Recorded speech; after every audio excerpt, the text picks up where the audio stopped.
Daiva Sasanam.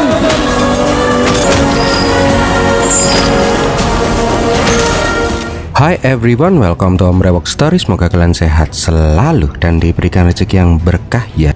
Kali ini Om akan membahas cerita film action India Selatan nggak ngotak yang berjudul Akanda. Berhubung film keduanya udah keluar, Om bahas yang pertama dulu ya. Film ini menceritakan dua anak kembar yang terpisahkan oleh takdir dan kematian. Satunya menjadi manusia yang jujur, adil, dan gagah berani.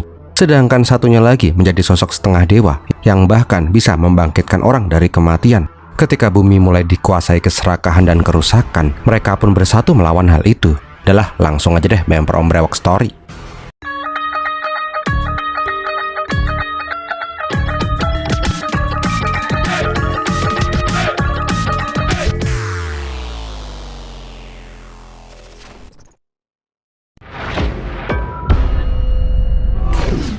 Awal kisah di sebuah hutan belantara, sekumpulan tentara India sedang memburu penjahat yang berbahaya yang bernama Gajendra Sahu.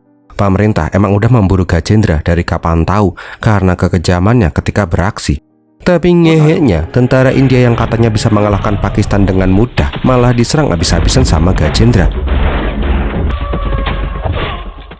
Gebleknya lagi, raja terakhir ini malah bego. Dia malah menembak basoka ke mobilnya sendiri dan meledak nggak karuan. Dan filmnya pun berakhir. Enak bener ya Om nyeritain film ini, simple, cepet, nggak bertele-tele. Bentar, ada yang nyempil dikit ternyata. Nah, di lain sisi kita diperlihatkan sebuah kuil ashram. Kuil yang dipimpin pendeta suci itu sangat ramai pengunjung untuk berdoa. Nah, pas para jemaat udah pada pergi, pendeta suci memanggil nama Gajendra. Rupanya Gajendra itu belum modar. Dia pun diselamatkan oleh pendeta dan dibawa ke kuil itu. Bangkeknya, Gajendra yang diselamatkan itu malah berniat jahat. Dia pun langsung membun-bun pendeta suci itu agar dia bisa menjadi pendeta suci juga. Agar dia bisa dipuja-puja sekaligus menyembunyikan kematian dirinya sendiri dari kejaran tentara. Semenjak saat itu, Gajendra pun menjelma menjadi pendeta suci abal-abal. Sementara itu, kita diperlihatkan keluarga tajir melintir yang sebentar lagi akan punya debai. Rama Chandaria sangat bahagia karena ini anak pertamanya. Sayangnya, dukun bayi bilang kalau Dharani itu mengandung dua anak kembar. Namun salah satu bayi diam-diam baik nggak nangis. Kemungkinan besar tuh orang udah tewas sebelum dilahirkan. Mendengar itu, Rama pun amat sedih. Nggak dikira nggak dinyana, tiba-tiba datanglah suku Agori ke rumahnya si Rama. Tanpa permisi, dia pun langsung nyelonong dan bilang kalau anak Rama yang diam-diam baik itu nggak mati, anak itu membawa takdir kehancuran. Rama harus memutuskan hubungan dengan anak itu. Baba Agori akan membawa anak itu biar Dewa Siwa yang memutuskan gimana takdir anak ini. Mendengar itu, Rama pun setuju. Dia pun memilih mengambil anak yang sehat dan memberikan anak yang mati ke Baba Agori. Rama juga sengaja nggak bilang ke istrinya agar Dharani itu tidak merasa bersedih. Singkat cerita, Baba Agori pun memberikan anak itu ke suku Agori yang lain untuk dibawa ke Varanasi, kota suci untuk agama Hindu India. Main lempar aja bos, anak korok itu. Sesampainya di Varanasi, bocah itu pun ditaruh di sebelah Linggayoni Dewa Siwa. Seketika lampu pun langsung padam, seolah-olah bayi itu mengeluarkan aura yang amat besar. Tak lama berselang, bayi itu pun terkena tetesan air suci yang menyatakan kalau bayi itu menjadi anak angkat Dewa Siwa. Sekarang dia itu bukan manusia lagi, melainkan manusia setengah dewa yang akan menjalankan semua tugas-tugas Dewa Siwa di dunia fana. Beberapa puluh tahun kemudian, diperlihatkan ada mafia yang bernama Rajapa mengganggu sebuah perkebunan jeruk. Dia pun menyuruh anak buahnya untuk menebang kebun jeruk itu karena nggak mau membayar upeti. Nah ini nih, jagoan kita pun muncul. Anak yang selamat sekarang tumbuh menjadi pemuda yang gagah berani. Anjay, pemuda tapi kok mukanya udah kayak pensiunan TNI. Dalah, cowok yang bernama Bala Murali Krishna ini langsung mengutus dua sapinya untuk menyerang. Dan terjadi lagi keajaiban film India Selatan berantem yang menentang hukum alam, hukum fisika, dan hukum agama. Nggak perlu Om ceritain panjang lebar dah, lihat sendiri. Krishna itu pun berhasil mengalahkan semua anak buahnya si Rajapa sampai kepleh-kepleh. Nggak lupa ciri khas film India Selatan, mobil muter-muter sendiri. Nah, pas lagi asik mengajar para preman, diperlihatkan ada seorang cewek manis yang kayaknya sih udah STW, yang bernama Saranya Baju Pali. Dia tuh naik bajai melewati daerah itu. Ngeliat ada orang yang digebukin, Saraya pun bertanya ke supir bajai, "Ini ada apaan toh? Ada apaan toh?" Supir bajai yang sok tahu malah asbun kalau ini pasti perang antar geng. Singkat cerita, Krishna pun berhasil mengalahkan semua preman babuk. Nah, tinggal pentolannya nih si Rajapa. Krishna pun mengeluarkan jurus paling mematikan, ceramah no jutsu. Intinya sih, dia meminta Rajapa bertobat. Nggak baik berbuat jahat mulu. Malu sama muka, bos. Nah, di lain sisi, Saraya sampai di sebuah rumah yang banyak polisinya. Di dalam, kita juga diperlihatkan seorang inspektur polisi yang bernama Rajan. Ngeheknya, Rajan ini polisi bapuk. Dia tuh baru aja mempertuing-tuing cewek malang dan menyuruh ajudannya ngubur cewek itu hidup-hidup. Di luar, Saraya pun bilang ke polisi jaga kalau dia tuh baru aja dari kantor polisi, malah disuruh ke sini. Intinya sih, Saraya ingin melaporkan kasus pelecehan yang dia terima. Bangkeknya, Ranjan yang polisi ngacengan malah nafsu pas ngeliat si Saraya. Dia pun pengen ngicipin serabi lempitnya si Saraya. Untung aja Ranjan ditelepon dan dikabarin kalau ada kolektor IAS baru yang sebentar lagi akan datang. Dia pun meminta si Saraya untuk dandan yang cantik dulu. Nanti setelah urusannya selesai, mereka pun bisa skip di papap enak-enak bareng. Tak berselang lama, kolektor IAS yang dimaksud pun sampai. Plot twistnya, orang itu adalah Mbak Saraya. Jelas saja, Ranjan pun langsung keringetan sejagung-jagung karena tadi dia udah ngerayu si Saraya. Tujuan Saraya menyamar karena dia ingin melihat wajah asli dari daerah yang akan dia pimpin. Ternyata kecurigaannya benar. Baru sampai udah ada perang antar geng. Dan ada juga inspektur bangkek ngacengan yang mempertuing anak gadis. Lah, Ranjan ngelak lah. Tapi dia langsung kicep pas korbannya dikeluarin. Saraya pun langsung napuk inspektur bangkek itu. Alhasil tuh polisi bangkek, maksud om polisi India lo ya. Ulangin deh. Alhasil tuh polisi India bangkek yang namanya Ranjan langsung diberhentikan atas tuduhan pemertuingan. Nah, setelah urusan Ranjan selesai, Saraya pun juga menyuruh polisi menangkap Krishna. Karena dia itu salah sangka kalau Krishna itu bos mafia yang meresahkan. Padahal aslinya, Krishna itu superhero yang sangat dihormati di kota itu. Saraya juga mengultimatum sebelum dia selesai bertemu dengan Menteri Pusat Bharat Reddy, cowok itu udah harus ditangkap. Nah, di atas panggung, Bharat Reddy pun bilang kalau dia ingin memanggil tamu kehormatan, orang yang sangat berjasa untuk kota mereka, orang yang membangun rumah sakit gratis untuk rakyat, dan orang yang sangat dermawan. Dan orang itu adalah Murali Krishna. Jeng jeng jeng. Sontak, semua orang pun langsung pada bersorak-sorak bergembira karena Krishna itu udah selayaknya dewa bagi mereka. Nah, lo, Saraya pun bingung lah. Ini kan pemuda muka pensiunan yang tadi disuruh dia tangkep. Lah kok malah disambut kayak pahlawan? Bahkan Rajapa yang sebelumnya bangkeknya nggak ketulungan akhirnya menjadi baik karena udah kena jurus ceramahnya si Krishna. Baru deh Saraya sadar kalau dia itu udah salah paham. Keesokan harinya Saraya pun berniat datang ke rumahnya si Krishna untuk meminta maaf secara langsung. Nah, pas sampai di sana rupanya lagi ada rame-rame di rumahnya si Krishna. Tapi bodo amat lah, yang penting Saraya tuh bisa ketemu sama cowok ganteng muka pensiunan itu. Anehnya, pas Saraya masuk ke rumahnya si Krishna, Rama langsung menyambut si Saraya. Bahkan semua keluarga Krishna pun udah berkumpul di sana.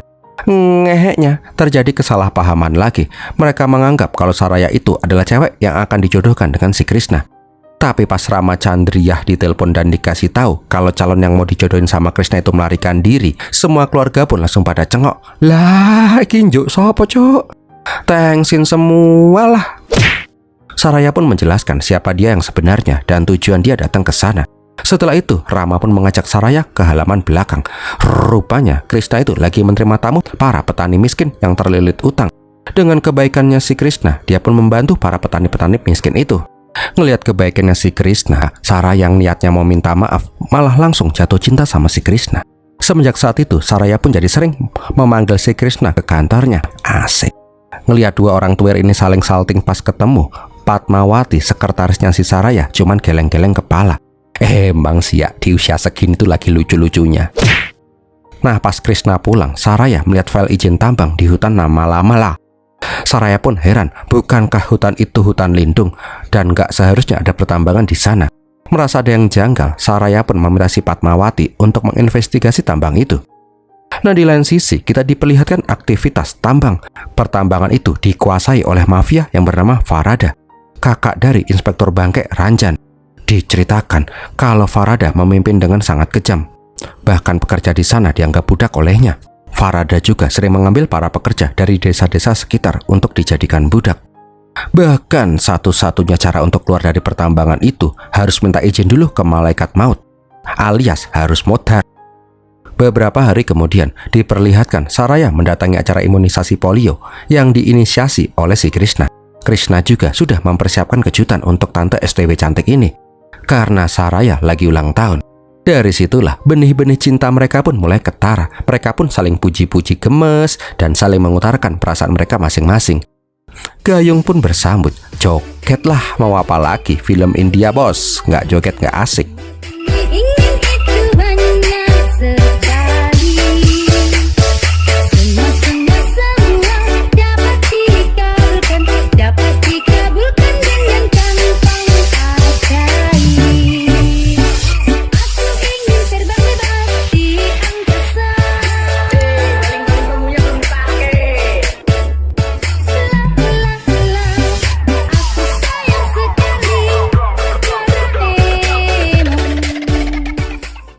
Dikala Krishna dan Saraya joget-joget, di sisi lain Farada mendapatkan kabar menggembirakan.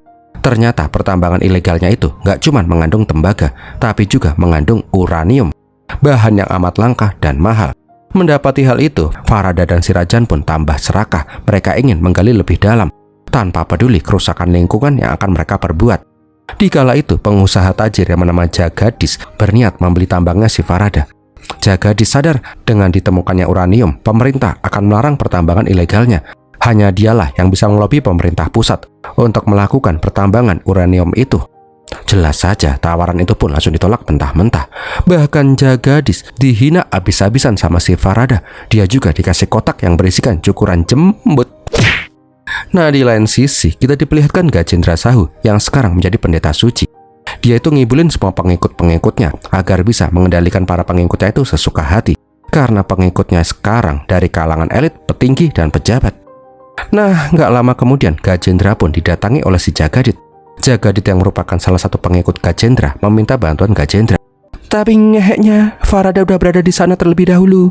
Seketika itu juga, Jagadit pun langsung dibun-bun sama si Gajendra. Bangkainya, Farada ini cumanlah bonekanya si Gajendra. Semua aktivitas kriminal Farada adalah perintah dari Gajendra itu sendiri. Setelah membun-bun si Gajadit, Gajendra memerintahkan Farada melakukan pengeboran lebih dalam lagi. Nggak perlu mikirin alam, buang juga limbah uranium itu ke dalam tanah. Intinya sih, mereka itu nggak peduli mau tanah di sana rusak, yang penting cuan, cuan, dan cuan. Nggak lama kemudian, setelah sayang-sayangan, saling cup-cup-cup muah, Saraya dan Krishna pun memutuskan untuk menikah. Joget, tapi nggak usah om tayangin dah ya, males nggak ada gendul-gendulnya. Beberapa tahun kemudian, mereka berdua pun udah punya anak aja nih, mana udah gede lagi. Tapi di hari ulang tahunnya yang ketiga, keluarga Krishna membawa bocil Papu ke sebuah kuil di dalam gua untuk mendapatkan berkat. Tapi pas pulang dari sana, Krishna dikabarin kalau ada banyak warga yang dilarikan ke rumah sakit gratis milik si Krishna. Gejalanya muntah-muntah darah, gatal-gatal, kudis kurap, dan panuan. Melihat itu semua, Krishna pun heran apakah mereka itu terkena wabah virus. Saking masifnya bencana ini, para pejabat terkait pun dikumpulin untuk dimintain pertanggungjawabannya, termasuk si Bharat Reddy. Pas lagi mau ngamuk-ngamuknya, Padmawati ngasih tahu hasil investigasinya kalau para warga keracunan limbah uranium itu dari pertambangannya si Farada. Farada sengaja membuang limbah itu ke dalam tanah yang menyebabkan air tanah ikut juga terkontaminasi. Mendengar hal itu, Krishna yang berjiwa pahlawan bertopeng pun tentu aja nggak mau tinggal diam dong. Dia pun langsung nyatronin pertambangannya si Farada. Yalah, lihat diri aja ya, seorang diri ngelawan puluhan orang nggak terkalahkan, cok.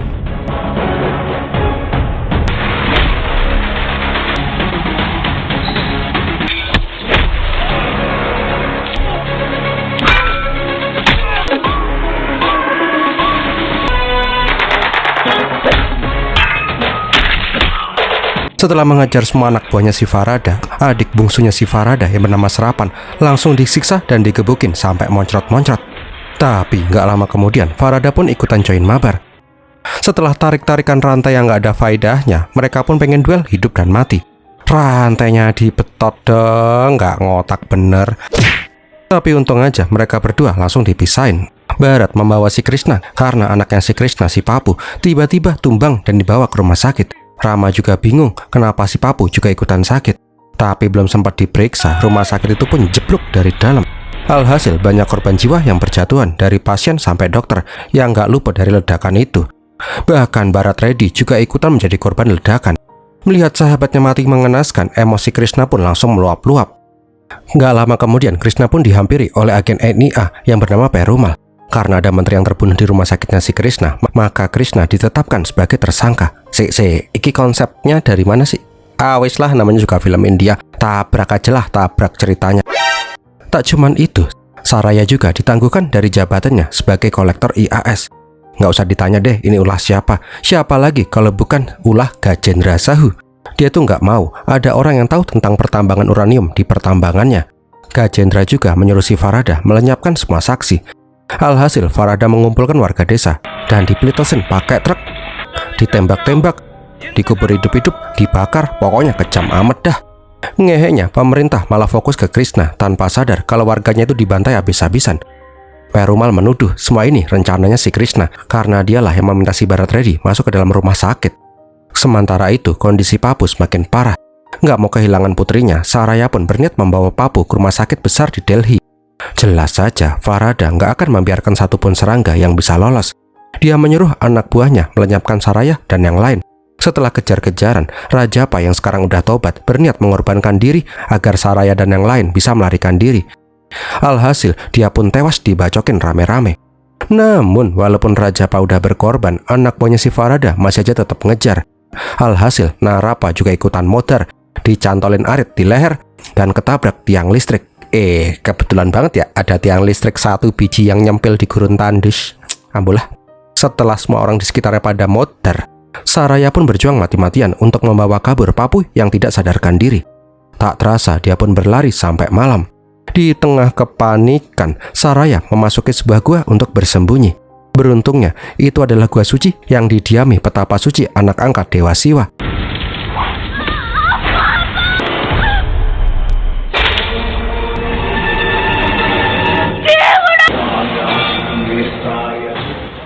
Melihat anak yang gemblinding-gemblinding jatuh ke tangannya, pendeta suci itu pun langsung ngeh. Anehnya, Saraya pun melihat sosok Krishna di wajah pendeta suci itu. Bener coy, orang ini adalah saudara kembarnya si Krishna yang bernama Akanda. Menyadari Papu yang tidak sadarkan diri, Akanda langsung menyembuhkan si Papu tanpa kesulitan. Setelah menyembuhkan si Papu, Akanda pun langsung menyerang orang-orang yang mengejar si Saraya. Kembali lagi kita pun diperlihatkan berantem yang menentang hukum alam. Tapi kali ini oke lah, karena kan Akanda ini ceritanya manusia setengah dewa.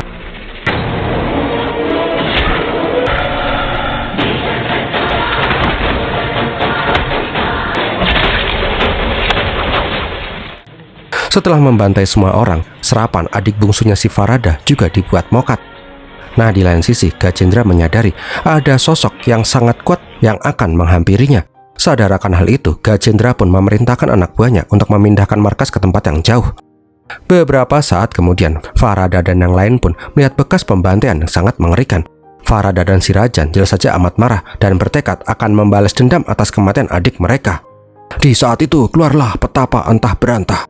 Dia tuh ngasih tahu kalau orang yang melakukan ini semua adalah manusia setengah dewa yang mendapatkan berkat langsung dari Dewa Siwa.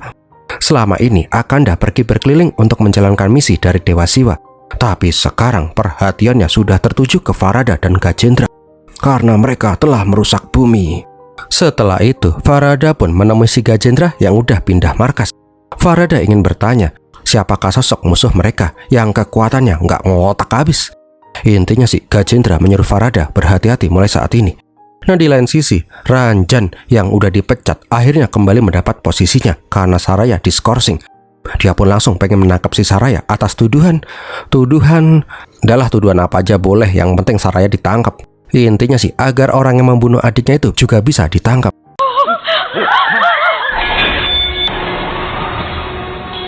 Tapi nggak perlu waktu lama, orang yang dicari itu malah muncul sendiri. Nggak pakai babi ibu, Akanda pun langsung menghajar semua polisi India bangke di sana.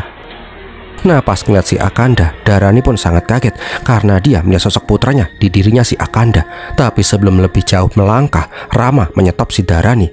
Di kala itu, Akanda pun langsung membunuh satu persatu polisi babuk anak buahnya si Ranjan.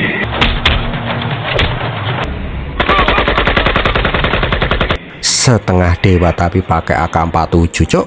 Nggak lama kemudian, pas si Gajendra lagi memberikan seminar spiritual, Rajan pun lari terbirit-birit dari kejaran dewa.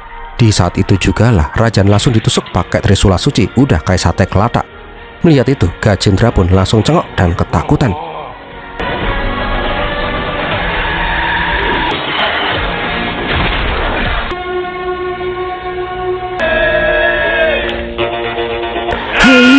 Hei, hei, hei, hei, hei, terus sampai Om bosen. Tapi beda hei-heinya ketika Akanda hei-hei-hei, bumi pun goncang-gancing. Sampai si Gajendra pun hampir ketibanan lampu. Akanda juga bilang kalau dia itu datang untuk membalas kejahatan Gajendra yang telah membunuh pendeta suci di masa lalu. Gara-gara hal itu jugalah jemaat Gajendra pun menjadi berpaling ke Akanda yang mereka lihat sebagai titisan Dewa Siwa yang asli. Di saat itu, Dharani pun mendatangi pendeta di dalam gua. Dia bertanya soal Akanda. Dharani yang seorang ibu merasakan kalau Akanda itu adalah anaknya. Dharani protes apapun alasannya, dewa nggak boleh mengambil anaknya. Tapi Baba Agori mengatakan kalau aslinya Akanda itu sudah mati. Misalnya dia hidup pun, dia akan membawa bencana yang amat besar. Makanya Dewa Siwa mengambil takdir dari anak itu. Nggak puas dengan penjelasan si Baba Agori, Dharani pun langsung menghampiri si Akanda. Namun Akanda sama sekali tidak memperdulikan keluarganya. Tujuan hidupnya hanyalah menjadi perwakilan Dewa Siwa di bumi, tak kurang dan tak lebih. Setelah itu dia pun langsung pergi meninggalkan ibunya itu.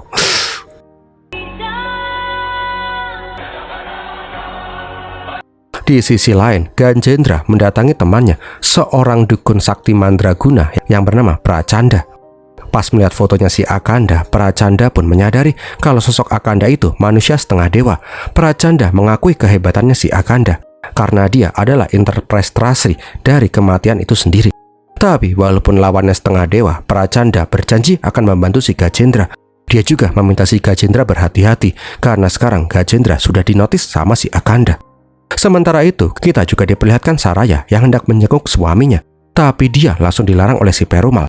Aslinya si Perumal merasa janggal dengan kasus ini karena korban yang mati mayoritas dari desa yang berdekatan. Asistennya si Vijay juga mengatakan kalau mereka datang karena terkena wabah misterius. Di saat itu, Perumal pun mendapatkan telepon. Seketika wajahnya pun langsung kelihatan shock gitu. Setelahnya dia pun langsung bertanya ke Krishna, sebenarnya apa yang Krishna lakukan. Barusan aja dia itu dapat tawaran 100 juta rupiah untuk membunuh si Krishna. Perumal meminta Krishna menceritakan apa yang sebenarnya terjadi. Tapi Krishnanya hanya diam-diam baik. Nah, di sisi lain, kita diperlihatkan Akanda yang sedang semedi di sungai. Di kala itu, dia merasakan ada yang janggal. Seketika itu juga dia pun nyelam dan dapat tangkapan cewek bohai. Rupanya itu adalah si Padmawati, sekretarisnya si Saraya. Kenapa dia bisa cosplay jadi batu kali? Kita flashback dulu. Di kala itu, Padmawati mencoba mencari bukti agar Krishna bisa dibebaskan. Sialnya, pas laporan ke NIA, Vijay, asistennya si Perumal, malah bangke pengkhianat. Alhasil, Padmawati pun langsung disatronin sama si Farada. Hasilnya kayak gimana? Padmawati pun disuruh cosplay jadi batu kali, belebak-belebak-belebak. Dengan kekuatan dewanya, Akanda membangkitkan Padmawati dari kematiannya. Di saat yang bersamaan, Farada berhasil menangkap Baba Agori. Nggak cuma itu, Farada juga menyuruh anak buahnya untuk membunuh si Akanda di sungai. Lah, titisan dewa dilawan, cok. Lihat diri aja ya, orang berantem masa ya om ceritain. Setelah menghajar orang di sungai, Akanda pun nebeng gajah dan datang ke pertambangan. Abis itu ngapain om? Main monopoli. Pakai ditanya, ya berantem gak ngotak lah. Gas kuy.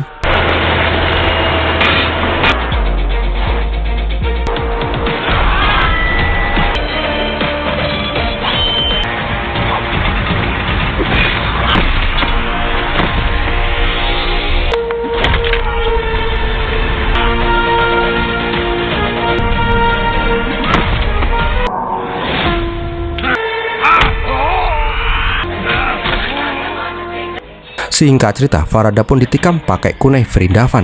Habis itu dia pun ditotok lehernya. Habis itu mokat deh.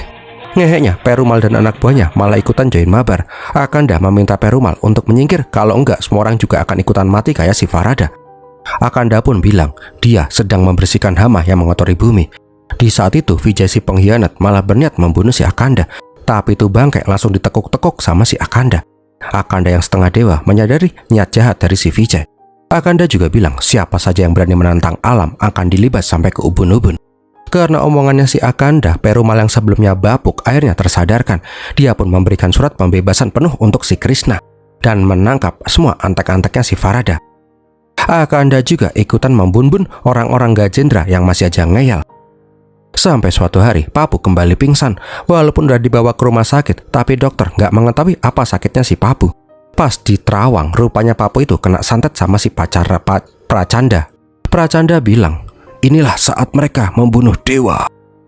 Nah, di sebuah kuil, Akanda hendak melepaskan kutukannya si Pappu. Namun si Akanda harus melakukan doa nonstop tanpa ada gangguan, atau nyawa Pappu dan Akanda akan dalam bahaya.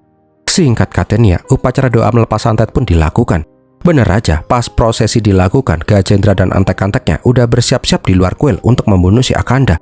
Walaupun disambitin pakai kampak sampai nancep-nancep, Akanda tetap aja nggak bergeming.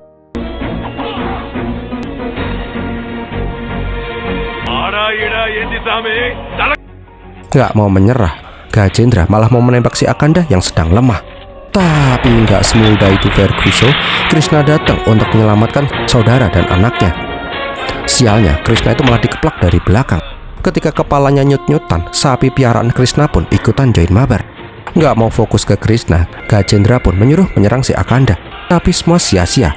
Di saat yang tepat, prosesi doa pun selesai. Pupa pun terbebas dari kutukan. Yang artinya apa? Artinya Akanda pun bisa langsung berubah jadi barbar, coy.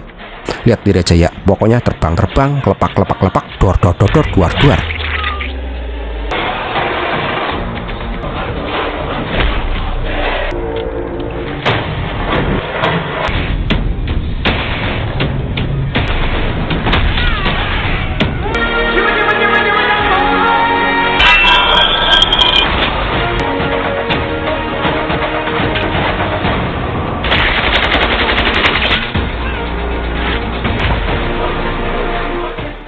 Nah, Krishna juga nggak mau kalah. Dia juga ikutan join mabar, walaupun kepalanya masih puyeng.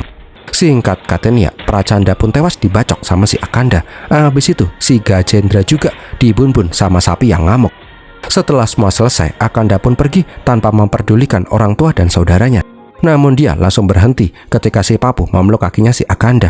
Pappu pun meminta si Akanda untuk tetap tinggal karena Pappu sudah menganggapnya sebagai ayah kedua. Akanda pun menolak dengan halus. Dia itu sudah memutuskan semua hubungan duniawi. Tapi kalau suatu saat nanti Pappu mengalami kesulitan, Akanda akan datang menyelamatkan si Pappu. Dan filmnya pun bersambung ke Akanda 2. Gimana film ini sob? Semoga menghibur ya. Kalau kalian suka silahkan like, komen, dan share. Jangan lupa di hype dan di subscribe ya. Kalau ada yang mau support, Om bisa dengan super thanks. Om bakal terima kasih banget. Terima kasih juga udah nonton sampai detik ini. Om Brewoks pamit dulu dan Pirmilatin.